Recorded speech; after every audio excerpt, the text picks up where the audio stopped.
This video will discuss the importance of removing and returning the video borescope from and to the case. The ViewTech video borescope will arrive inside a ruggedized spool case that will contain a 5 or 8 meter insertion tube video borescope. To begin, you will need to use extreme care when removing the video borescope from the case. Start by gently removing the insertion tube from the spool feed. Slowly pull on the insertion tube, letting it naturally coil around your arm until the tip of the insertion tube is removed. All users need to become familiar with the length of the insertion tube as it is being removed from the spool case. Recognize when to expect the insertion tube tip to become free from the case, and always securely hold the tip after it has been removed.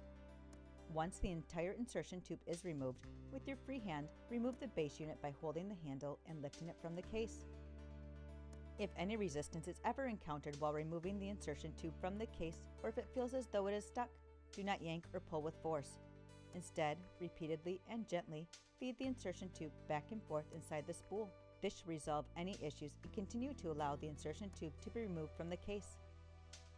When removing the borescope, it is imperative to always have one hand on the tip of the insertion tube once removed. Always protect the camera housing and tip from hitting or being crushed by a hard surface. When returning the borescope to the case, it must always be stored with the bending section straight. Be sure to center the joystick to straighten the bending section prior to storage. When returning the borescope to the case, first place the borescope unit securely into the case, then carefully feed the insertion tube through the spool feed.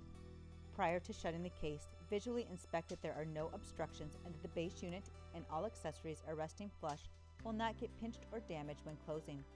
You can prevent and avoid damage by carefully removing and returning the video borescope to its case. A helpful tip: when the borescope must be set down or briefly unattended, use the eyelet located at the rear of the base unit across from the camera video trigger. Coil the insertion tube so it is out of the way of getting damaged, tripped on, or causes the base unit to fall off of the surface it is resting on.